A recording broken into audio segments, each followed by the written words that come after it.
அல்லாஹ்வை நேசிப்பது, அல்லாஹ்வுடைய தூதரை நேசிப்பது, இது ஈமானிய படித்தரம். அவர்களுடைய நேசத்திற்கு அடுத்தபடியாக இந்த உலகத்தில் ஒரு மனிதரை நாம் நேசிக்க வேண்டும் என்றால் அது உன்னுடைய தாயாருக்குத்தான் முதல் 3 இடங்கள். சும்ம அபூக, பிறகு உன்னுடைய தந்தை.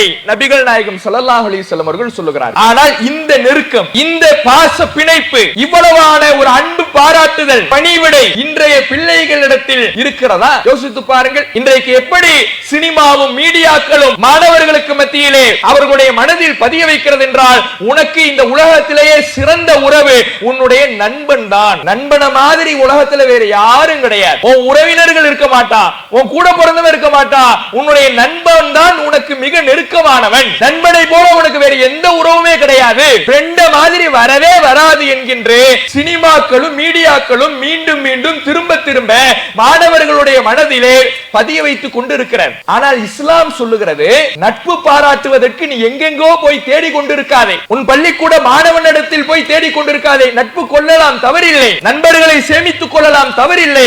ஆனால் நட்பு பாராட்டுவதற்கு முதல் தகுதியான உறவே உன் தாயார் தான். உன் தாய மாதிரி ஒரு ஃப்ரெண்ட் உனக்கு கிடையவே கிடையாது இஸ்லாம். இந்த நேரத்தில் பெற்றோரை பேணுவோம் என்ற தலைப்பு வழங்கப்பட்டு இருக்கிறது. முதலாவதாக, குடும்ப கட்டமைப்பு என்பது பல்வேறு அமைப்புகளை கொண்டதாக இருக்கிறது. இதில் கணவன் மனைவி உறவு என்பது குடும்பத்தின் ஆரம்ப மைய புள்ளியாக இருக்கிறது. கணவன் மனைவி என்கின்ற ஒரு உறவு முறையின் வாயிலாகத்தான் குடும்ப பிறப்பு என்பது உருவாகிறது. குடும்பத்தின் ஆரம்ப புள்ளி என்பது துவங்குகிறது. இந்த அமைப்பை விட மிக முக்கியமாக ஒரு அமைப்பை பற்றி திருமறை குர்ஆனும் ஹதீஸ்களும் மீண்டும் மீண்டும் நமக்கு வலியுறுத்தி சொல்லிக் கொண்டே இருக்கிறது.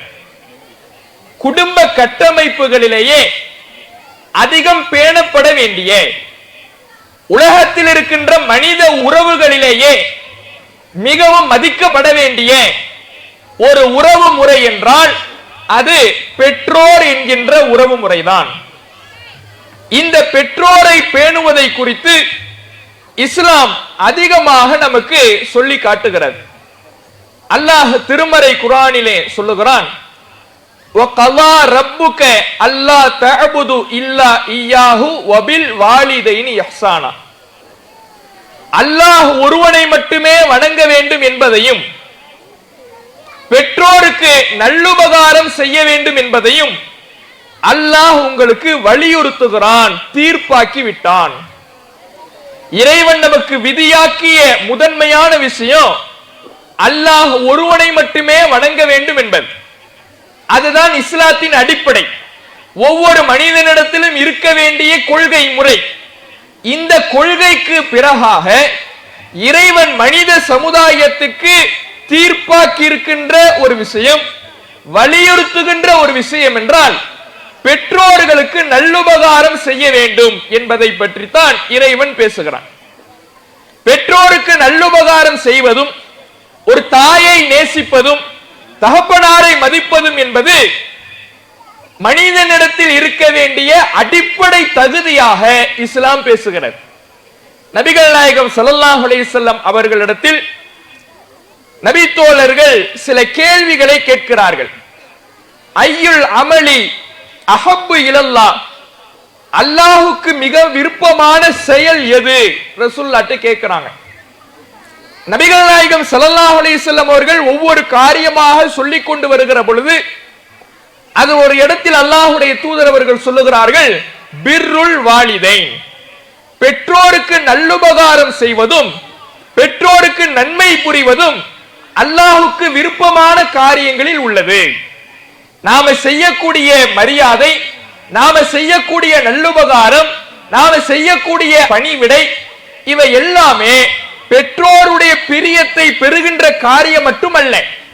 நம்மை படைத்த யாருடைய நேசத்தை பெற வேண்டும், சுவனத்தை பெற வேண்டும் என்று உழைக்கிறோமோ அந்த அல்லாஹ்வுடைய நேசத்தை பெறுவதற்கான அடிப்படை காரியமாக பெற்றோருக்கு நல்லுபகாரம் செய்கின்ற காரியம் இருக்கிறது என்பதையும் இஸ்லாம் நமக்கு பேசுகிறது.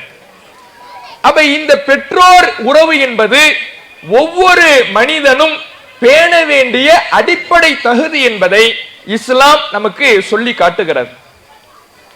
இப்ப இந்த பெற்றோரை பேண வேண்டிய பிள்ளைகளுடைய பருவத்தை நாம ஒரு 3 கட்டங்களாக பிரித்துக் கொள்வோம். ஏன்னா இன்றைக்கு சமுதாயத்துல இந்த 3 நிலைகளிலேயுமே பெற்றோரை பேண வேண்டியவர்கள் இருக்கிறார்கள். நம்ம பெற்றோரை பேணுதல் என்றாலே என்ன நினைத்துக் கொள்ளுகிறோம் என்றால், நாம் பெற்றெடுத்த பிள்ளைகள் ஸ்கூலு காலேஜுக்கு போற பிள்ளைங்க நம்ம சொல்றதை கேட்கிறதே கிடையாது, அவர்கள் பேண வேண்டும், அவர்கள் நமக்கு கட்டுப்பட வேண்டும், இது மட்டும்தான் பெற்றோரை பேணுகின்ற விஷயம் என்பதை நம்ம மனசுல நம்ம பதிய வைத்திருக்கின்றோம். ஆனா அவர்கள் மட்டும் கேட்க வேண்டிய விஷயம் அல்ல, இங்கு இருக்கக்கூடிய ஒவ்வொருவரும் கேட்க வேண்டிய விஷயம்தான் பெற்றோரை பேணுவது குறித்து இஸ்லாம் சொல்லி தருகின்ற விஷயம். அதனால் பெற்றோரை பேண வேண்டிய பிள்ளைகளுடைய பருவத்தை நாம ஒரு 3 பிரிவுகளாக பிரித்துக் கொள்ளலாம். முதல் பிரிவு கல்வி பருவம், ஒரு பள்ளிக்கூடம் கல்லூரி படிக்கக்கூடிய கல்வி பருவம், இது ஒரு முதல் பருவம். இரண்டாவது மனிதன் உழைத்து சம்பாதித்து அதன் மூலமாக தன்னுடைய பெற்றோருக்கு பணிவிடை செய்கின்ற பருவம். முதலாவது பருவத்தில் தன்னுடைய மரியாதையின் மூலமாக தன்னுடைய கட்டுப்படுவதன் மூலமாக பணிவிடை செய்ய வேண்டிய பருவம். இரண்டாவது பருவம் வெறுமனே பணிவிடையோடு முடிந்து விடாமல் தன்னுடைய பொருளாதார உதவியின் மூலமாகவும் தன்னுடைய உழைப்பின் மூலமாகவும் பணிவிடை செய்ய வேண்டிய பருவம். மூன்றாவது தன்னுடைய திருமணத்துக்கு பிறகு தன்னுடைய பெற்றோரை எப்படி அவன் மதிக்கிறான் என்கின்ற பருவம். இந்த 3 பருவங்களிலேயுமே இன்றைக்கு நாம இங்கே உட்கார்ந்து இருக்கக்கூடிய ஒவ்வொருவரும் இருக்கிறோம். பள்ளிக்கூட போகக்கூடிய மாணவர்கள் இருக்கிறார்கள், கல்லூரி செல்லக்கூடிய மாணவர்கள் இருக்கிறார்கள், திருமணம் ஆகாமல் இன்னும் வேலைக்கு சென்று உழைத்துக் கொண்டிருக்கக்கூடிய மக்கள் இருக்கிறார்கள், திருமணம் ஆகி தன்னுடைய பொருளாதாரத்தின் மூலமாகவும் பணிவிடை செய்ய வேண்டிய மக்கள் இருக்கிறார்கள். இப்ப இங்க இருக்கக்கூடிய ஒவ்வொருவரும் நம் பருவத்திற்கு தேவையான செய்திகளை நாம் உள்வாங்க வேண்டிய கட்டாயத்தில் இருக்கிறோம். முதலாவதாக ஒரு பள்ளிக்கூட பருவ மாணவனிடத்தில் அல்லது கல்லூரி பருவ மாணவனிடத்தில் இன்றைக்கு தாய் தந்தையை பற்றிய கண்ணோட்டம் எப்படி இருக்கிறது? ஒரு தாய் என்றாலே அவளுக்கு மரியாதை எப்போதுமே குறைவாகத்தான் நடத்தப்படுகிறார். தாய்க்கு பெரியதாக மரியாதை இருப்பது கிடையாது. தகப்பனார கூட ஒரு பயத்தின் வாயிலாக வாங்க வாப்பா போங்க வாப்பான்னு ஒரு பயத்தின் மூலமாக கூட ஒரு மரியாதை இருக்கும், ஒரு அச்சத்தின் விளைவாக ஒரு மரியாதை இருக்கும். ஆனால் தாயாரை பொறுத்தவரையில இங்க வா அங்க போ என்று சர்வ சாதாரணமாக பேசக்கூடிய நிலை இன்றைக்கு மக்களிடத்திலே பிள்ளைகளிடத்திலே இருக்கிறது. அப்ப ஒரு தாய் தந்தையை ஒரு பிள்ளைகள் எப்படி மதிக்க வேண்டும்? இஸ்லாம் முதலாவதாக நமக்கு ஒரு அறிவுரையை சொல்லுகிறார். நபிகள் நாயகம் ஸல்லல்லாஹு அலைஹி வஸல்லம் அவர்களிடத்துல நபித்தோழர் கேட்கிறார், மன் அஹக்கு பி ஹுஸ்னி ஸஹாபத்தி யா ரசூலல்லாஹ், அல்லாஹ்வுடைய தூதரே, நான் இந்த உலகத்திலேயே அதிகம் நெருக்கம் பாராட்டுவதற்கு நட்பு பாராட்டுவதற்கு அழகிய உறவு யார்? இந்த உலகத்தில் எத்தனையோ மனிதர்கள் நமக்கு தெரியும், நம்மை பெற்றவர்கள், நமக்கு பிறந்தவர்கள், நம்மோடு படித்தவர்கள், நம்மோடு வேலை செய்பவர்கள், பக்கத்து வீட்டுக்காரர்கள், தெரிந்தவர்கள் தெரியாதவர்கள் என்று எத்தனையோ பேர் இருக்கிறார்கள். எல்லா மனிதர்களை விட இந்த உலகத்திலேயே அழகிய முறையில் நான் நட்பு பாராட்டுவதற்கு தகுதியான உறவு யார்? நபிகள் நாயகத்திடம் கேள்வி கேட்கிறார். நபிகள் நாயகம் ஸல்லல்லாஹு அலைஹி வஸல்லம் அவர்கள் சொல்லுகிறார்கள், உம்முக, உன்னுடைய தாயார். சும்மமன் யா ரசூலல்லாஹ், பிறகு யார் அல்லாஹ்வுடைய தூதரே? சும்ம உம்முக, பிறகும் உன்னுடைய தாயார். சும்மமன் யா ரசூலல்லாஹ், பிறகு யார் அல்லாஹ்வுடைய தூதரே? சும்ம உம்முக, பிறகும் உன்னுடைய தாய்தான். உன்னுடைய தாய் தான், உன்னுடைய தாய் தான், உன்னுடைய தாய் தான் இந்த உலகத்திலேயே நீ அதிகம் நெருக்கம் பாராட்டுவதற்கும் நட்பு பாராட்டுவதற்கும் உன்னுடைய பாசத்தை அன்பை முதல் இடத்தில் வைத்து காட்டுவதற்கும் தகுதியான உறவே மனிதர்களிலேயே உன்னுடைய தாய் தான். அல்லாஹ்வை நேசிப்பது, அல்லாஹ்வுடைய தூதரை நேசிப்பது, இது ஈமானிய படித்தரம். அவர்களுடைய நேசத்திற்கு அடுத்தபடியாக இந்த உலகத்தில் ஒரு மனிதரை நாம் நேசிக்க வேண்டும் என்றால் அது உன்னுடைய தாயாருக்குத்தான் முதல் 3 இடங்கள். சும்ம அபூக, பிறகு உன்னுடைய தந்தை. நபிகள் நாயகம் ஸல்லல்லாஹு அலைஹி வஸல்லம் அவர்கள் சொல்லுகிறார்கள். ஆனால் இந்த நெருக்கம், இந்த பாச பிணைப்பு, இவ்வளவான ஒரு அன்பு பாராட்டுதல், பணிவிடை இன்றைய பிள்ளைகளிடத்தில் இருக்கிறதா? யோசித்து பாருங்கள். இன்றைக்கு எப்படி சினிமாவும் மீடியாக்களும் மாணவர்களுக்கு மத்தியிலே ப்ரொஜெக்ட் செய்கிறது, அவர்களுடைய மனதில் பதிய வைக்கிறது என்றால், உனக்கு இந்த உலகத்திலேயே சிறந்த உறவு உன்னுடைய நண்பன் தான். நண்பன மாதிரி உலகத்துல வேற யாரும் கிடையாது. உன் உறவினர்கள் இருக்க மாட்டா, உன் கூட பிறந்தவன் இருக்க மாட்டா, உன்னுடைய நண்பன் தான் உனக்கு மிக நெருக்கமானவன். நண்பனை போல உனக்கு வேற எந்த உறவுமே கிடையாது, ஃப்ரெண்ட மாதிரி வரவே வராது என்கின்ற சினிமாக்களும் மீடியாக்களும் மீண்டும் மீண்டும் திரும்ப திரும்ப மாணவர்களுடைய மனதிலே பதிய வைத்துக் கொண்டிருக்கிறார். ஆனால் இஸ்லாம் சொல்லுகிறது, நட்பு பாராட்டுவதற்கு நீ எங்கெங்கோ போய் தேடிக்கொண்டிருக்காதே, உன் பள்ளிக்கூட மாணவனிடத்தில் போய் தேடிக்கொண்டிருக்காதே. நட்பு கொள்ளலாம், தவறில்லை. நண்பர்களை சேமித்துக் கொள்ளலாம், தவறில்லை. ஆனால் நட்பு பாராட்டுவதற்கு முதல் தகுதியான உறவே உன் தாயார் தான். உன் தாய மாதிரி ஒரு ஃப்ரெண்டு உனக்கு கிடையவே கிடையாது இஸ்லாம். உனக்கு ஃப்ரெண்டுனா முதல் 3 இடம் உன் தாய்க்கு தான். அப்ப இப்படி தாய் தகப்பனுடைய உறவுதான் மிக நெருக்கமாக இருக்க வேண்டும் என்று இஸ்லாம் சொல்லுது.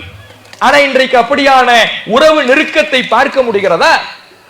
தாயாரை பற்றி திட்டுகிறான், தகப்பனாரை பற்றி திட்டுகிறான். அவன் தனக்கு ஏதேனும் ஒரு பொருள் வாங்கி கொடுக்கவில்லை என்றால் கட்டுப்பட மறுக்கின்றான். தான் நினைத்ததை, தான் ஆசைப்பட்டதை, தனக்கு வேண்டியதை பெற்றோர் வாங்கித்தர மறுத்துவிட்டால் உடனே கோபம் கொண்டு அவர்களிடத்தில் சொல்லல் எண்ணாத வார்த்தைகளை எல்லாம் கொட்டி தீர்த்து விடுகின்றான். இப்படி இருந்து கொண்டு எனக்கு என்ன மன கஷ்டம் இருந்தாலும் என் ஃப்ரெண்டு மாதிரி எனக்கு வராது என்று சொல்லுறான்னா, அப்ப இஸ்லாமிய மரபு இன்றைக்கு இஸ்லாமிய மாணவர்களிடத்திலிருந்து அப்புறப்படுத்தப்பட்டு கொண்டிருக்கிறது என்பதை நாம சிந்தித்து பார்க்க வேண்டும். அப்ப தாய் தந்தை உறவு என்பது மிக முக்கியமானது, முதன்மையானது என்பதை உணர வேண்டும். ஏன்? தாய் என்பவள் ஒரு பிள்ளையை பெற்றெடுப்பதற்கு அவள் படுகின்ற சிரமம் என்பது, பிள்ளையை வளர்த்தெடுப்பதற்கு அவள் படுகின்ற கஷ்டம் என்பது சாதாரணம் அல்ல, எண்ணில் அடங்கக்கூடியதல்ல. தகப்பன் தன்னுடைய பிள்ளை அவன் ஒரு நல்ல நிலைமையை அடைகின்ற வரை அவனை முன்னேற்றுவதற்கு அவர் படுகின்ற கஷ்டம் என்பது சொல்லில் அடங்காதது. சாதாரணமாக நம்முடைய தாய் தந்தை நம்மை பெற்றெடுத்து வளர்த்தெடுத்து விட்டார்களா? இன்றைக்கு நாம் அணிகின்ற ஆடை, நாம் உண்ணுகின்ற உணவு, நாம் ஆசைப்பட்டதை போன்று இருக்கக்கூடிய நிலை எல்லாமே இலகுவாக எளிமையாக நமக்கு கிடைத்து விட்டதா? நம்மை பெற்றெடுப்பதற்கு அவர்கள் பெற்ற கஷ்டம் என்பது சாதாரணமானதல்ல. அல்லாஹ் திருமறை குர்ஆனிலே சொல்லுகிறான், வவஸ்ஸைனல் இன்சான பிவாலிதைஹி இஹ்சானா, மனிதனுக்கு அவனுடைய பெற்றோர் குறித்து நல்லுபகாரம் செய்யுமாறு வலியுறுத்தி சொல்லுகிறோம். ஏனென்றால் ஹமலத்துஹு உம்முஹு குர்ஹன் வ வலஅத்துஹு குர்ஹா, அவனுடைய தாய் சிரமத்தோடு அவளை சுமந்தாள், சிரமத்தோடு பெற்றெடுத்தாள். சுமந்து கொண்டிருக்கும் பொழுதும், வயிற்றிலே கருவாக அவன் வளர்ந்தவுடன் சுமந்து கொண்டிருக்கின்ற பொழுதும் அவளுக்கு சிரமம் தான். அவனை ஈன்றெடுக்கின்ற பொழுதும் அவளுக்கு சிரமம் தான். தாயினுடைய கஷ்டம் என்பது ஒரு பிள்ளையை பெற்றெடுக்கின்ற பொழுது சாதாரணமாக பிள்ளையை பெற்றுவிடுத்து விடுவதில்லை. கருவுற்ற நாளிலிருந்து சில நாட்கள், சில மாதங்கள் அவள் தான் நடக்கின்ற அடி எடுத்து வைக்கின்ற ஒவ்வொரு அடியும் பார்த்து பார்த்து வைக்க வேண்டும். நினைத்ததை போல அவர் உட்கார முடியாது, நினைத்ததை போல அவர் வேகமாக செயல்பட முடியாது. சில மாதங்கள் அவள் பொறுமையாக நிதானமாக, நான் காட்டுகின்ற வேகம், நான் துடிக்கின்ற துடிப்பு என்னுடைய வயிற்றில் வளர்கின்ற கருவை பாதித்து விடுமோ, என் பிள்ளையை சிசுவை அழித்து விடுமோ என்று பார்த்து பார்த்து அடியெடுத்து வைக்கின்ற பொழுது கூட பார்த்து பார்த்து வைப்பாள், நிதானமாக வைப்பாள். ஒவ்வொரு நிமிடமும் ஒவ்வொரு நொடி பொழுதும் கனவுகளோடு தன்னுடைய நேரத்தை கழிப்பாள். என் பிள்ளை எப்படி வளர்வான், எப்படி பிறப்பான், அவனை நான் எப்படி வளர்க்க போகிறேன், என்னவெல்லாம் செய்ய போகிறேன், அவனுக்கு நான் வைக்கக்கூடிய பெயர் என்ன, இப்படி கருவுற்றதிலிருந்தே பிள்ளையை பற்றிய நினைப்போடு அனுதினமும் கழிப்பாள். பிள்ளைக்காகவே சிரமத்தை மனமுவந்து ஏற்றுக்கொள்வாள். பிள்ளைக்காக நான் கஷ்டப்படுறேன், நினைச்சதை சாப்பிட முடியாது. கருவுற்றவுடன் மயக்கம் அவளை கீழே தள்ளும். எதை உள்ளே ஆகாரமாக உணவாக எடுத்துக்கொண்டாலும் அது மீண்டும் அவளுடைய உடலை விட்டு வெளியே வந்துவிடும். அவளால் நிம்மதியாக எதையும் சாப்பிட்டு விட முடியாது, ருசி பார்த்து விட முடியாது, நினைத்ததை சாப்பிட்டு விட முடியாது. சில உணவுகளை ஒதுக்க வேண்டும், சில உணவுகளை தள்ள வேண்டும், வெறுத்த உணவை கூட உட்கொள்ள வேண்டும். இப்படியான எல்லா சிரமத்தையும் அவள் அனுபவிப்பாள். அதோடு முடிஞ்சிடுச்சா? அவளுடைய அந்த பிரசவ காலம் முழுவதுமே அவளுக்கு கஷ்டங்கள் தான். அந்த சுமையை தன்னுடைய வயிற்றிலே ஒரு சுமையை சுமந்து கொண்டு அவள் நினைத்த இடத்துக்கு போக முடியாது, நினைச்ச தூரத்துக்கு பயணம் செய்ய முடியாது, எங்கெங்கேயோ போகணும்னு நினைச்சிருப்பா, போக முடியாது. சரி, பெற்றெடுக்கும் பொழுதாவது சுகப்பிரசவம். சுகப்பிரசவம் ஏதோ எந்த ஒரு வழியுமே இல்லாம பெற்றெடுக்கிறது கிடையாது. அவ்வளவு கஷ்டப்படுகிறார். அவள் அந்த பிரசவத்தின் பொழுது தாங்குகின்ற வலியை ஒரு ஆணால் கூட தாங்க முடியாது. அந்த வலியை தாங்குவதாக இருந்தால் அடுத்த கட்டம் மரணம் தான். மரணத்தை தான் சந்திக்கணும். ஒரு பெண் பிரசவத்தின் பொழுது தாங்குகின்ற வலியை எந்த ஒரு மனிதனாலும் தாங்க முடியாது. அப்படி ஒரு வலி ஒரு ஆணுக்கு ஏற்பட்டு விட்டால் அவன் மரணத்தை சந்தித்து விடுவான் என்று அறிவியல் பேசுகிறது. மரணத்தின் வாயிலை தொட்டுவிட்டு பிரசவத்தின் போது திரும்பி வருகிறாளே, இதையெல்லாம் அவள் அந்த சிரமத்தை சுமந்ததற்கு காரணம் என் புள்ள ஆரோக்கியமா நல்ல முறையில பிறக்கணுங்கிறதுக்கு தான். இங்க இருக்கக்கூடிய ஒவ்வொரு பிள்ளைகளும் சிந்தித்து பாருங்கள். இன்றைக்கு நாம் ஓடுகின்றோம், விளையாடுகின்றோம், உழைக்கின்றோம், ஸ்கூலுக்கு போறோம், காலேஜுக்கு போறோம், எல்லா வேலைகளையும் செய்கிறோம் என்றால் அன்றைக்கு நம்முடைய தாய் அவ்வளவு சிரமங்களையும் சுமந்து கொண்டு நமக்காக செய்த தியாகத்தின் விருட்சமாகத்தான் இன்றைக்கு நாம் விளையாடி கொண்டிருக்கிறோம். அந்த தியாகத்துக்கு மதிப்பளிக்க வேண்டாமா? அந்த தியாகத்துக்கு மரியாதை செய்ய வேண்டாமா? அந்த தியாகத்துக்கு ஒரு கண்ணியம் செய்ய வேண்டாமா? மரியாதையை கொடுத்து நம்முடைய பெற்றோருடைய உள்ளம் குளிர்கின்ற வகையில் நடக்க வேண்டாமா? சர்வ சாதாரணமாக உதாசீனப்படுத்தி விடுகின்றோம். இன்னைக்கு பெற்றோருக்கும் பிள்ளைக்கும் நடுவுல இருக்கிற மிகப்பெரிய எதிரி யாருன்னா போனு தான். போன்லயே உட்கார்ந்து இருப்பான் பிள்ளை. ஒரு வேலை சொல்லுவீங்க, பெற்றோர் என்ன பண்ணுவாங்க, ஒரு வேலை சொல்லுவாங்க. புள்ள பேரு அப்துல்லான்னு வச்சுப்போம். கிச்சன்ல இருந்துகிட்டு டே அப்துல்லா, டே அப்துல்லா, டே அப்துல்லா பக்கத்து வீட்டுக்கு கேட்டுரும். ஆனா அவனுக்கு கேட்கவே கேட்காது, போன்லயே உட்கார்ந்து இருப்பான். நீங்க போய் கடைசி நேரத்தில் ஒரு கோவப்பட்டு என்ன பண்ணுவாங்க தாய், அந்த போனை கையிலிருந்து பிடுங்கிட்டா போதும், அவ்வளவுதான். மிருகமா மாறிடுவான். போனை கையிலிருந்து மட்டும் வாங்கி பாத்தீங்கன்னா மிருகமா மாறிடுவான். தான் தூம்னு வானத்துக்கும் பூமிக்கு குதிக்கிற வகையில கத்துறான். இன்றைக்கு பிள்ளைகள் இப்படி செய்யக்கூடிய பிள்ளைகள் ஒவ்வொருவரும் யோசித்து பார்க்க வேண்டும். நம்ம தாயை அப்படி பேசிடலாமா? திட்டிடலாமா? அவ்வளவு தியாகம் செய்து நம்மை வளர்த்தெடுத்த அந்த தாயிடத்திலே மரியாதை குறைவாக வார்த்தைகளை உபயோகித்து விடலாமா? அவளுடைய மனம் புண்படிபடி நடந்து விடலாமா? திருமறை குர்ஆன் பேசுகிறது, ஃபலா தகுல் லஹுமா உஃப். உன் பெற்றோரை பார்த்து நீ சீன்னு கூட சொல்லிடாத.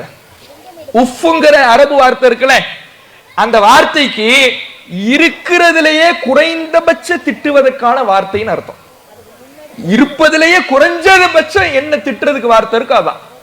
நம்ம தமிழ்ல சீன்னு சொல்றோம், சீ அப்படின்றோம். இத கூட நீ உன் தாயை பார்த்து சொல்லாத, உன் தகப்பனை பார்த்து சொல்லாத. ஏன்னா அவன் உன்னை சாதாரணமாக வளர்க்கல, சாதாரணமாக உன்னை பெற்றெடுக்கல. அவன் பட்ட கஷ்டம் ஒவ்வொன்றையும் நீ நினைத்து பார் என்று பெற்றோருடைய அந்த நிலையை இஸ்லாம் பிள்ளைகளுக்கு நினைவூட்டுகிறது. இன்னைக்கு சர்வ சாதாரணமாக இது போன்ற நிலை இருக்கிறத பார்க்கிறோம். இன்னும் என்னெல்லாம் பண்றார் தாய் தகப்பனார், ஐபோன் வாங்கி தரலைன்னா நான் சாப்பிட மாட்டேன். சாதாரணமா இன்னைக்கு நடக்குது வீடுகள்ல. பைக்கு வாங்கி தரலைன்னா நான் சாப்பிட மாட்டேன். பைக்கு வாங்கி தரலன்னா நான் சாப்பிட மாட்டேன்.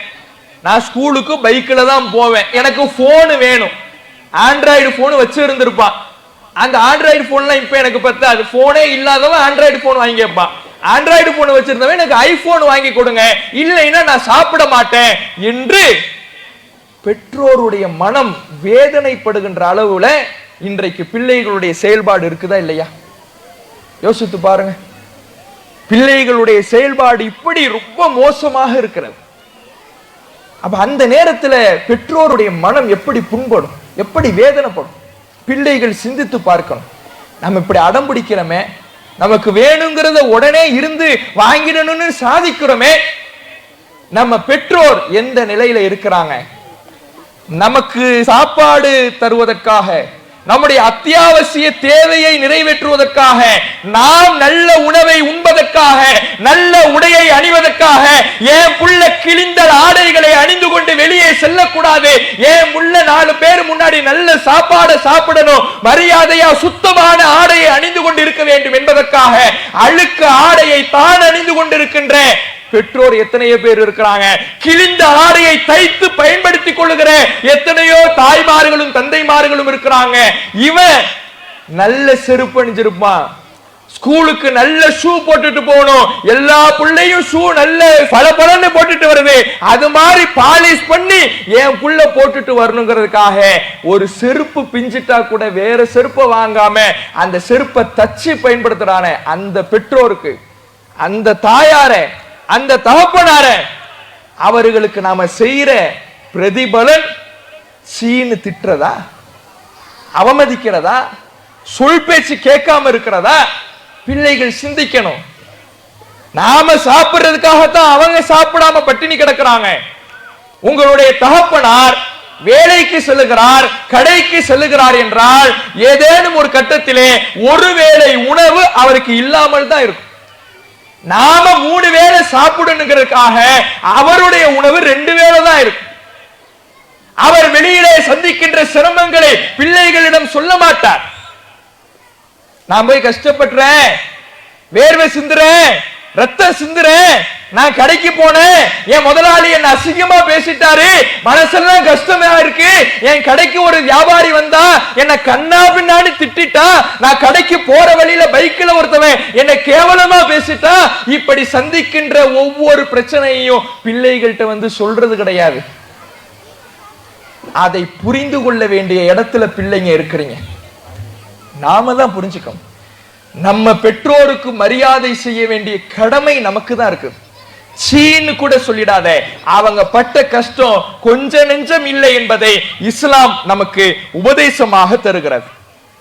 அதே மாதிரி இறைவன் திருமறை குர்ஆன்ல சொல்லி காட்டுகின்ற பொழுது பெற்றோருக்கு ஒரு மனிதன் எப்படியெல்லாம் செயல்பட வேண்டும் என்பதை சொல்லுகிற பொழுது ரப்பி ஒரு பிரார்த்தனையை இறைவன் சொல்லுகிறான்.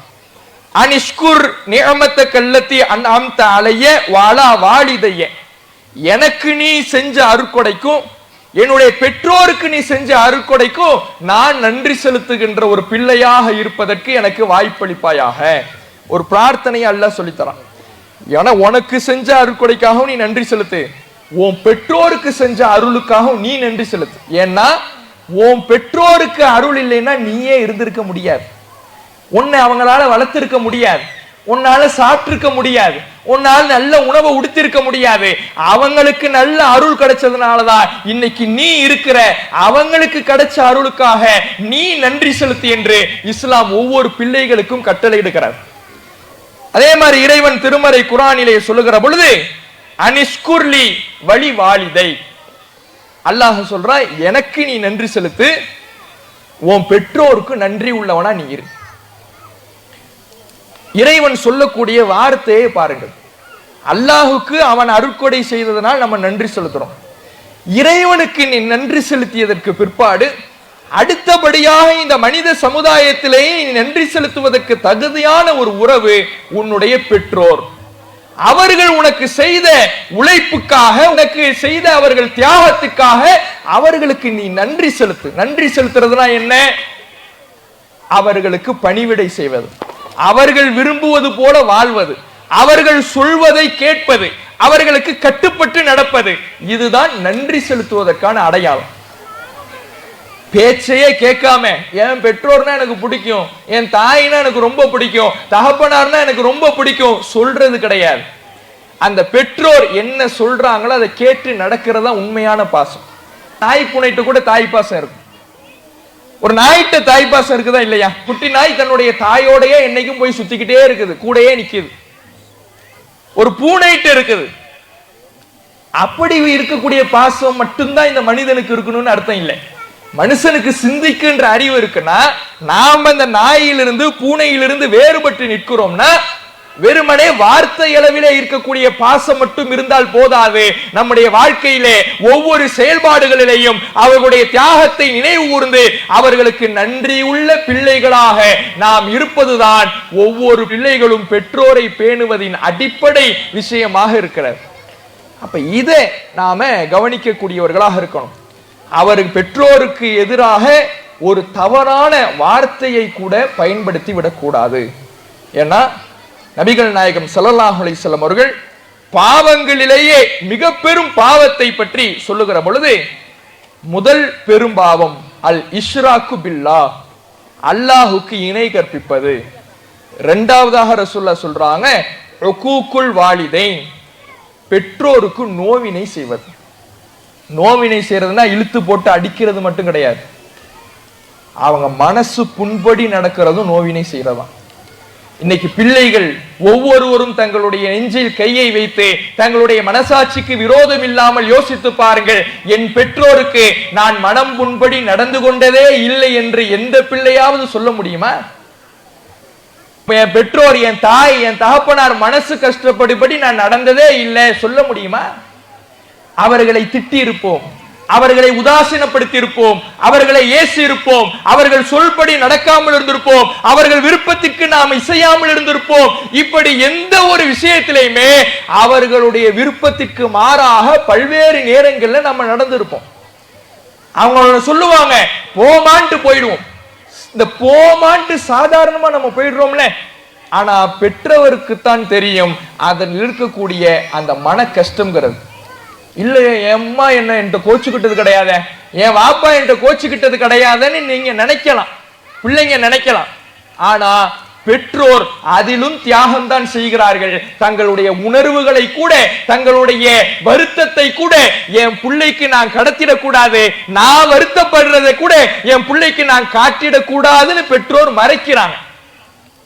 நீங்க பேசுறது அவர்களுக்கு வலிக்கத்தான் செய்யும், நீங்க பேசுறது அவர்களுக்கு மனதில் காயத்தை ஏற்படுத்தத்தான் செய்யும். ஏற்படுத்தாமல் எல்லாம் இருக்காது, எல்லாம் அவர்களுடைய உள்ளத்தில் ரணமாக அவர்களுடைய உள்ளத்தில் காயத்தை ஏற்படுத்தி கொண்டிருக்கும். ஆனால் பிள்ளைகளிடத்துல அதை வெளியில காட்டிக்க மாட்டாங்க.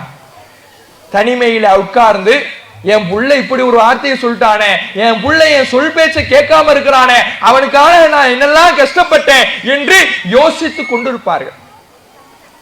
அப்ப அப்படியாக நமக்காக தியாகம் செய்த, தன்னுடைய வாழ்க்கையே தனக்காக தியாகம் செய்த நம்முடைய பெற்றோருக்காக நாம பணிவிடை செய்வதுதான் இஸ்லாத்தில் மிக உயரிய நற்காரியமாக இறைவனால் மனிதர்களுக்கு வலியுறுத்தி சொல்லப்பட்டதாக இருக்கிறது. இரண்டாவதாக நாம கவனிக்க வேண்டிய விஷயம் என்னன்னா, ஒரு உழைக்கின்ற பருவத்துக்கு போறோம். இப்ப ரெண்டாவது பருவத்துக்கு போறான் மனிதன். படிப்பெல்லாம் முடிஞ்சிடுச்சு, வேலைக்கு போய் சம்பாதிக்கணும். ஏன் சம்பாதிக்கணும்? தனக்கான ஒரு குடும்பத்தை உருவாக்கி கொள்வது இரண்டாவது காரணமாக இருந்தாலும், முதல் காரணம் இவ்வளவு நாட்கள் என்னுடைய தாயும் தந்தையும் கஷ்டப்பட்டு வளர்த்துட்டாங்க. என் தகப்பனார் எனக்கு நினைவு தெரிந்த நாளிலிருந்து, நான் பிறப்பதற்கு முன்பிலிருந்து உழைத்தார் உழைத்தார் உழைத்துக் கொண்டே இருக்கிறார். அவர் வேலை பார்த்துக்கிட்டே தான் இருக்கிறார், கஷ்டப்பட்டுக்கிட்டே தான் இருக்கிறார். அவர் ஆரம்பத்தில் நான் எப்படி பார்த்தேனோ அதே போன்றுதான் அவர் இருக்கிறார். சில தகப்பன்மார்களுக்கு கைகள் காய்ச்சி போயிருக்கும், சிலருக்கு கால் காய்ச்சி போயிருக்கும். நோய்களை, கஷ்டங்களை, வலிகளை வைத்துக் கொண்டிருந்தார். என் புள்ள நல்லா இருக்கணுங்கிறதுக்காக கஷ்டப்படுறேன்னு அந்த கஷ்டத்தை எல்லாம் மனமுவந்து அவர் ஏற்றுக்கொண்டு இருப்பார். இப்ப புள்ள சம்பாதிக்கணும், சம்பாதிக்கின்ற பருவத்தை அடைஞ்சிட்டான், படிப்பு முடிஞ்சிடுச்சு. இவன் நல்ல சம்பாதிக்கணும், நல்ல நிலைமையில இருக்கணுங்கிறதுக்காக லட்சங்களை செலவழித்து தனக்காக ஒரு சட்டை எடுத்துக்கிறதுக்கு யோசித்த ஒரு மனிதன், தனக்காக ஒரு நல்ல செருப்பு வாங்குறதுக்கு யோசிச்ச மனுஷன், தனக்காக ஒரு நல்ல வசதியை ஏற்படுத்தி கொள்வதற்கு யோசிச்ச மனுஷன் பிள்ளைக்காக லட்சத்தை செலவு பண்ணியிருப்பான். ஏன்? என் புள்ள எதிர்காலத்துல நல்ல சம்பாதிச்சு நல்ல பெரிய ஆளா உருவாகணும், அதுல எனக்கு கொடுக்கணுங்கிறதுலாம் அவங்களுக்கு ஆசை கிடையாது. என் பிள்ளை நல்லா இருக்கணும், ஆனால் கொடுக்க வேண்டியது பிள்ளைகளுடைய கடமை. ஆனா இன்னைக்கு எப்படி இருக்கிறான்னு பாருங்க பிள்ளைகளுடைய நிலைமை. உழைப்பு என்பதின் மீது அக்கறையே இல்லாமல் இன்றைக்கு பல இளைஞர்கள் உருவாகி இருக்கிறார்கள். செல்போன்கள் சோம்பேறிகளாக மாற்றி இருக்கிறது, மாய உலகத்திலே வாழ வைத்து இருக்கிறது.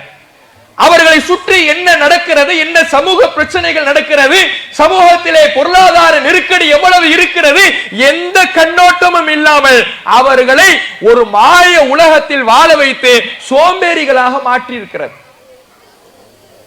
சமீபத்தில் எல்லாரும் நிறைய பார்த்திருப்பீங்க சமூக வலைதளத்துல, ஒரு தனியார் தொலைக்காட்சியில ஒரு நிகழ்ச்சி.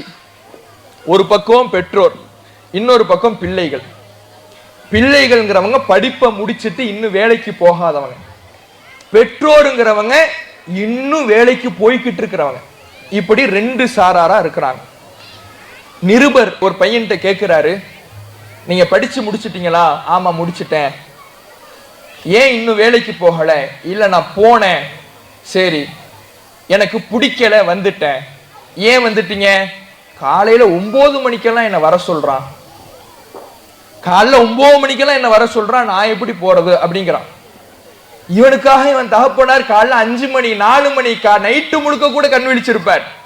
ஆனா இவன் என்ன சொல்றான்னா, என்ன 9 மணிக்கு கரெக்டா டைம் போட்டு வர சொல்றாங்க, என்னால எல்லாம் அது முடியாது. சரி நீங்க இப்ப என்ன பண்ண போறீங்க?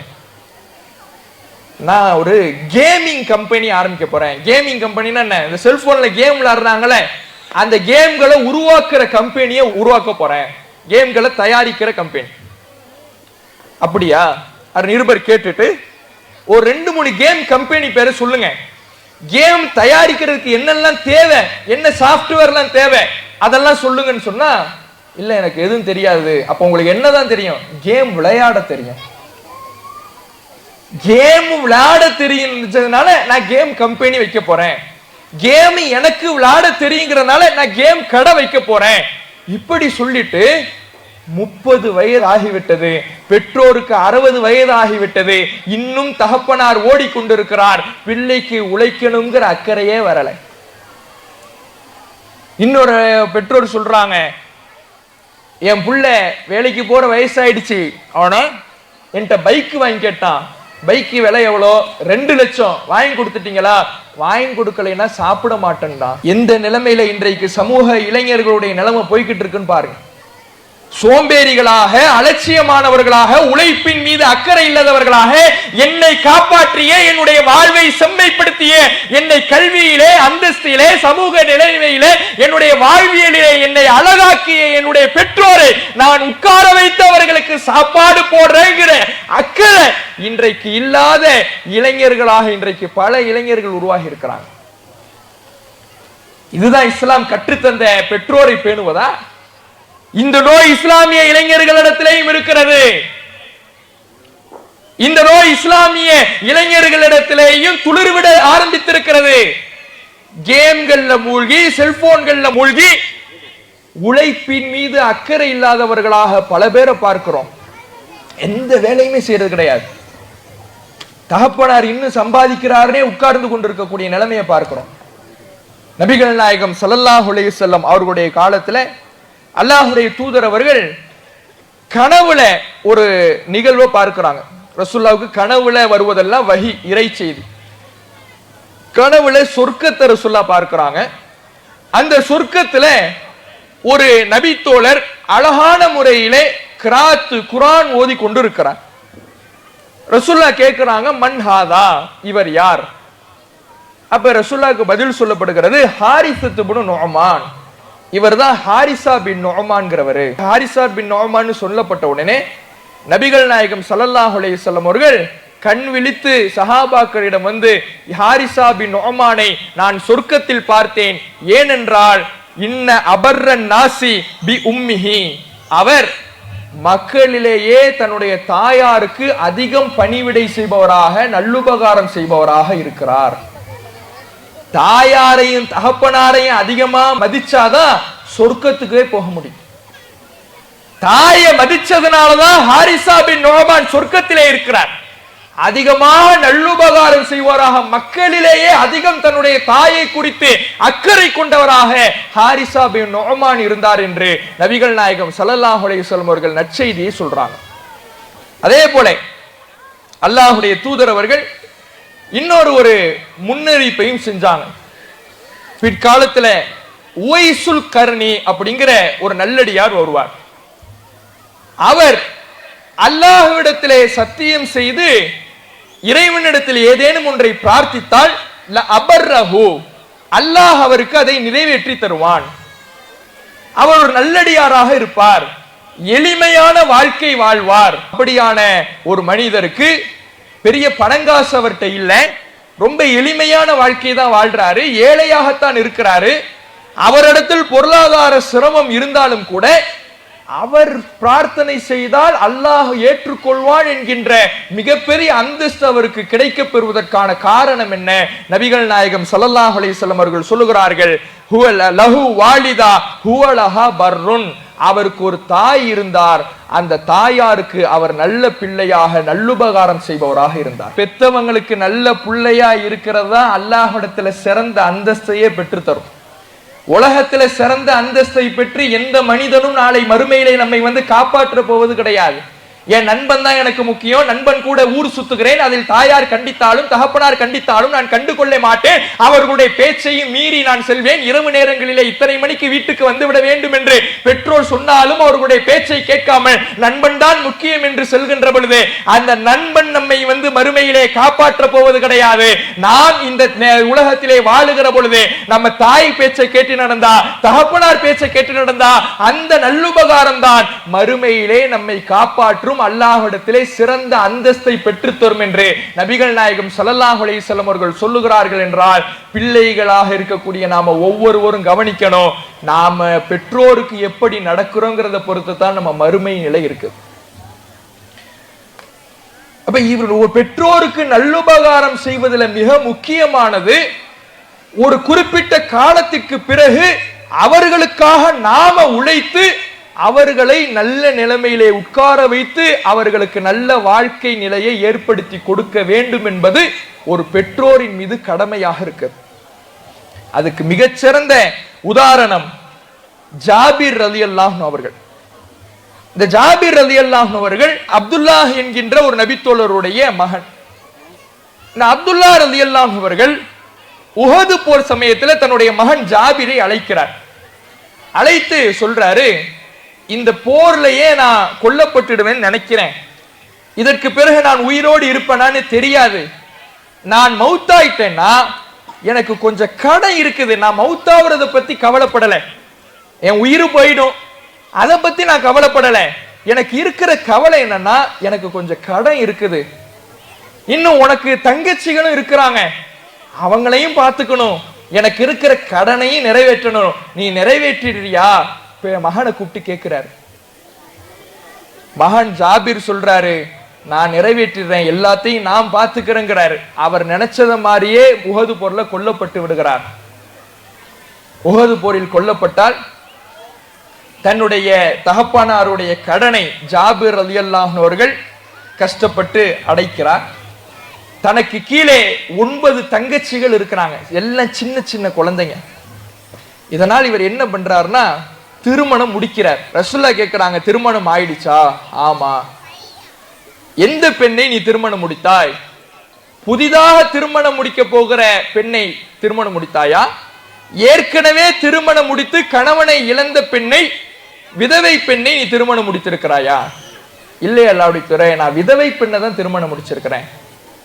ஏன் நீயும் புதுசா கல்யாணம் முடிக்கிற, இதே மாதிரி புதுசா ஒரு பெண்ணை திருமணம் முடிக்கணும், அந்த பெண்ணை நீ திருமணம் முடிச்சிருக்க வேண்டியதானே, நீ விதவை பெண்ணை ஏன் திருமணம் முடிச்ச அப்படின்ற சொல்ல காரணத்தை கேட்கிறாங்க.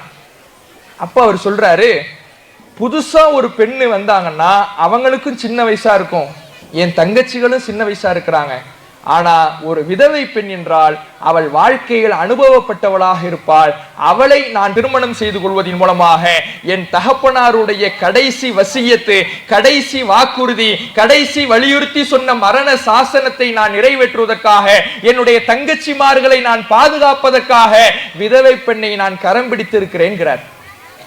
யோசிச்சு பாருங்க, தகப்பனாருக்காக அவர் மரணித்து விட்டாலும் கூட அவருக்காக உழைத்து கடனை நிறைவேற்றம் செய்திருக்கிறார் ஜாபிர் ரலியல்லாஹு அன்ஹு அவர்கள். அவர் விட்டு சென்ற அவருடைய பிள்ளைகள் தன்னுடைய தங்கச்சிமார்களுடைய வாழ்க்கை நல்ல நிலைமையிலே வர வேண்டும் என்பதற்காக புதிதாக ஒரு பெண்ணை பார்த்து திருமணம் செய்தால் இவர்களுக்கு மத்தியில் ஏதேனும் ஒரு பிரச்சனை வந்துவிடும். ஆனா ஒரு விதவை பெண் என்றால் அனுசரிச்சு இருப்பா, அதனால நான் அவளையே தேர்ந்தெடுத்திருக்கிறேங்கிறார். ஒரு பிள்ளை எப்படி இருக்க வேண்டும் என்பதற்கு ஜாபிர் ரலியல்லாஹு அன்ஹு அவர்கள் உதாரணம். தான் தந்த கஷ்டத்துல இருந்தாரு, கடன் பட்டு இருந்தாரு, அந்த கடனை நான் அடைக்க வேண்டும்னு உழைச்சாரு, அவர் நல்ல பிள்ளை. இதே போல அப்துல்லா பின் ஜுபைர் ரலியல்லாஹு அன்ஹு அவர்களிடம் ஜுபைர் ரலியல்லாஹு அன்ஹு அவர்கள் தன்னுடைய மகன் அப்துல்லாவிடம், நான் இந்த போருக்கு பிறகு கொல்லப்பட்டுடுவேன் நினைக்கிறேன், எனக்கு கொஞ்சம் கடன் இருக்குது, அதை நீ நிறைவேற்றியா? அவரும் உழைச்சி ரொம்ப கஷ்டப்பட்டு தன்னுடைய தகப்பனாருடைய கடனை நிறைவேற்றார். மரணத்துக்கு பிறகும் தகப்பனாருடைய மரணத்துக்கு பிறகும் தகப்பனாருக்காக பெற்றோருக்காக உழைத்த பிள்ளைகளாக அன்றைய நபித்தோழர்கள் இருந்தார்கள். ஆனால் இன்றைய இஸ்லாமிய பிள்ளைகளில் சிலர், இளைஞர்களில் சிலர் தகப்பனார் உழைத்துக் கொண்டிருக்கும் பொழுது அவரை உட்கார வைத்து அவருக்கான நல்ல வாழ்வை ஏற்படுத்தி கொடுக்கின்ற நிலைமையில் நான் உழைக்கின்றேன் என்கின்ற ஒரு நிலைக்கு கூட இன்றைக்கு வராமல் உழைப்பிலே அலட்சியம் செய்யக்கூடியவர்களா இருக்கிறாங்களே. அப்ப உழைத்து தன்னுடைய பெற்றோருக்கு நல்ல நிலைமை ஏற்படுத்தி கொடுக்கணும். இப்ப மூணாவது கட்டத்துக்கு வருவோம். திருமணம் முடிந்த பிறகு இப்பதான் மிக சவாலான காலகட்டம். மனைவி என்பவள் வருவாள், இவனுக்கு ஒரு குடும்பம் உருவாகும். குடும்பம் உருவாகிய பிறகு தன்னுடைய தாய் தந்தையை இவன் எப்படி பார்த்து கொள்கிறான், அவர்களுக்கு செய்ய வேண்டிய கடமைகளை சரியாக நிறைவேற்றுகிறானா, இது இருக்கக்கூடிய மிகப்பெரிய சவால். இதுல என்ன விஷயம்னா, மருமகளாக வரக்கூடியவங்க சில பேரை, சில பெண்களை பார்க்கிறோம், மிக வேதனையான விஷயம். எப்படிப்பட்ட மார்க்கத்தில் இருந்து கொண்டு இஸ்லாமிய மார்க்கம் சொல்லுகிறது, மல்லம் யர்ஹம் சகீரனா வ யஅரிஃப் ஹக்க கபீரினா, நம்மில் சிறியவர்களுக்கு யார் இரக்கம் காட்டவில்லையோ, பெரியவர்களுக்கு யார் மரியாதை செய்யவில்லையோ, அவர்கள் நம்மை சார்ந்தவர்களே இல்லை என்று சொல்லக்கூடிய மார்க்கத்தில் இருந்து கொண்டு தன்னுடைய மாமனார், தன்னுடைய மாமியார், நம்மை விட பெரியவர்கள், அவர்களுக்கு செய்ய வேண்டிய கண்ணியத்தை மரியாதையை கொடுக்க வேண்டும் என்கின்ற உணர்வு இல்லாமல் திருமணம் முடிச்ச உடனே அவர்கள் தனியா இருக்கட்டும், நாம தனி, அவர்களுக்கு ஏன் அவ்வளவு கொடுக்கணும், ஏன் இவ்வளவு கொடுக்கணுமா, அவங்க வயசானவங்க தானே, அவங்களுக்கு இவ்வளவு கொடுக்கணுமா என்று இப்படி பேசக்கூடியவங்க. ஆனா இவங்களை கூட ஒரு இதுல சேர்த்துக்கலாம். என்னன்னா, சில பேர் வருவாங்க கல்யாணம் முடிஞ்ச புதுசுல, நீங்க எனக்கு மாமனார் மாமியார் கிடையாது, நான் உங்களை என்னமோ உமாவாப்பான்னு தான் கொடுப்பேன். இந்த கேஸை தான் நம்பவே கூடாது. இவ தான் உங்களுக்கு கடைசியில ஆப்பு வைக்க போறா அப்படிங்கறத நீங்க உஷாரா இருந்துக்கணும். நான் உங்களை நீ மாமனார் மாமியார், நீ மாமனார் மாமியார்னே கூப்பிட்டா போதுமா, நீ உம்மா வாப்பான்லாம் கூப்பிடவே வேணாம், நான் உம்மா வாப்பான்னு தான் கூப்பிடுவேன்னு என்ட்ரி ஆகுதுல, ரொம்ப ஜாக்கிரதை. ஆஹா, சரி, நம்ம தயாராய்க்க வேண்டியதான், ஆய்க்க வேண்டியதான். அப்ப இப்படி மாமனார் மாமியாரை, கணவருடைய பெற்றோரை ஒரு பாரமாக நினைத்து அவர்களை ஒதுக்க நினைப்பவர்களாக மருமகள்கள் வரக்கூடிய சூழ்நிலை இன்றைக்கு இஸ்லாமிய குடும்பத்தில் நடக்கிறத பார்க்கும். மாமனார் மாமியாரை காரணம் காட்டி விவாகரத்து என்கின்ற நிலைக்கு செல்வதை பார்க்கிறோம். அப்ப நாம ஒரு இஸ்லாமியர்களாக இருக்கின்ற நாம, ஒரு ஆண் தன்னுடைய பெற்றோரை பேண வேண்டும், ஒரு பெண் தன்னுடைய கணவருடைய பெற்றோருக்கு செய்ய வேண்டிய மரியாதையை செய்ய வேண்டும். எந்த பெரியவராக இருந்தாலும் அவர்களுக்கு கண்ணியம் செய்யலைன்னா நன்மை சார்ந்தவர்கள் இல்லைங்கிறாங்க ரசூலுல்லாஹ். அவனுக்கு இஸ்லாத்துக்கு சம்பந்தம் இல்லைன்னு அர்த்தம். அப்ப முஸ்லிமாக வாழக்கூடிய நாம, நம்ம கணவனை பெற்றெடுத்தவங்க, ஆளாக்கியவங்க, அவருக்காக உழைத்தவர்கள், அவருக்கு நாம கண்ணியம் செய்ய வேண்டாமா என்று அவர்களுக்கான கண்ணியத்தையும் மரியாதையும் கொடுக்கக்கூடியவர்களாக இருக்க வேண்டும். அப்ப இந்த மூன்றாவது கட்டத்திலையும் பெற்றோரை பேணணும். இதெல்லாம் முடிஞ்சிட்டு இறுதியாக ஒரே ஒரு விஷயத்தை சொல்லி முடித்துக் கொள்கிறேன். இந்த மூன்று நிலையும் சரியாக இருக்கணும். இதெல்லாம் சரியாக இருக்காதவங்களை எப்படி பார்க்கிறோம்னா, மௌத்தாகிடுவாங்க பெற்றோர். மௌத்தான ஒண்ணு உட்கார்ந்து புலம்புவார், என் தாயார் ரொம்ப தேட்டமா இருக்குது, என் தாயார் ஞாபகமாவே இருக்குது, என் தகப்பனார் ஞாபகமாவே இருக்குது, என்னதான் அவங்க இருந்தாலும் கொடகொடன்னு பேசிக்கிட்டு இருந்தாலும் இப்ப அவங்க இல்லைன்ன உடனே என் மனசு ஏத்துக்கல. மௌத்தான உடனே புலம்புறத பார்க்கிறோம். மரணித்து நீங்கள் புலம்பி அவர்களுடைய மனதை குளிர வைக்க முடியாது. அவர்கள் இருக்கின்ற காலத்திலேயே அவர்களுக்கான பணிவிடையை நல்ல முறையில் செய்துவிட்டோம் என்றால் அதை விட அவர்களுக்கு பாக்கியம், பொக்கிஷம் என்பது, சந்தோஷம் என்பது வேறு எதுவும் இருக்காது. எதுவும் வேணாம், நீங்க போன் பண்ணி உங்க தாய்க்கு, உங்க தகப்பனாருக்கு, நீங்க எந்த மூளை முடுக்கில இருந்தாலும் போன் பண்ணி சாப்பிட்டீங்களான்னு கேட்கிற ஒரு வார்த்தை தருகிற சந்தோஷம் அவர்களுக்கு வேற எதுலையுமே இருக்காது. மாத்திரை போட்டீங்களா, டாக்டர் போனீங்களா, அந்த சந்தோஷம் எதுலையுமே இருக்காது. இதையெல்லாம் செய்யாம விட்டுட்டு மௌத்தான உடனே புலம்புறது. நான் என்னதான் என் தாய் அப்படி பார்த்திருக்கணும், இப்படி பார்த்திருக்கணும், தகப்பனார் இப்படி பார்த்திருக்கணும், இப்ப எனக்கு கல்யாணம் முடிஞ்சு எனக்கு ஒரு புள்ளன்னு வரும்போதுதான் எனக்கு தெரியுதுன்னு புலம்பக்கூடியதை பார்க்கிறோம். ஒன்னு நினைச்சீங்க, நம்ம பிள்ளைகள் முன்னாடி நம்ம பெற்றோரை நாம உதாசீனப்படுத்துறோம்னா நாளைக்கு நம்ம புள்ள நம்ம உதாசீனப்படுத்தும். இதை மனதில் பதிய வைத்து நாம நம்முடைய பெற்றோரை அதிகமாக பேணி நடந்தோம் என்றால், அவர்களுக்கு கொடுக்க வேண்டிய கண்ணியத்தையும் உரிமைகளையும் நாம நிறைவேற்றினோம் என்றால் நம்ம பிள்ளைங்க நமக்கு பார்ப்பாங்க. நாம நம்ம பிள்ளைங்க முன்னாடி நம்முடைய தாய் தந்தையினரை, வீட்டில் இருக்கின்ற பெரியவர்களை உதாசீனப்படுத்தி அலட்சியப்படுத்தி விரட்டுகிறோம் என்றால் நாளைக்கு அதே வேலையைத்தான் நம்ம புள்ள நமக்கு செய்யும். இன் அஹ்சன்தும் அஹ்சன்தும் லிஅன்ஃபுசிக்கும், நீங்க செய்யறது நல்லது உங்களுக்கே திரும்ப வரும். வ இன் அஸஅதும் ஃபலஹா, நீங்க செய்யறது கெட்டது உங்களுக்கே திரும்ப வரும். அதனால பெற்றோர் விஷயத்துல நல்லது செஞ்சோம்னா நம்ம பிள்ளைங்க மூலமா அந்த நல்லதை நாம அனுபவிக்கலாம். அதை மனதில் பதிய வைத்து இஸ்லாம் சொல்லுகின்ற முறையிலே பெற்றோரை பேணக்கூடிய நன்மக்களாக உங்களையும் என்னையும் அல்லாஹ் ஆக்கியல் முடிவான பிரார்த்தித்து எனது உரையை நிறைவு செய்கின்றேன். வாஹிர் தவானா அல்ஹம்துலில்லாஹி ரப்பில் ஆலமீன். அஸ்ஸலாமு அலைக்கும் வரஹ்மத்துல்லாஹி வபரகாத்துஹு. இஸ்லாம் மற்றும் சமுதாய செய்திகளை அறிந்து கொள்ள தமிழ்நாடு தௌஹீத் ஜமாஅத் யூடியூப் பக்கத்தை உடனடியாக சப்ஸ்கிரைப் செய்து கொள்ளுங்கள். மேலும் பெல் பட்டனையும் கிளிக் செய்து கொள்ளுங்கள்.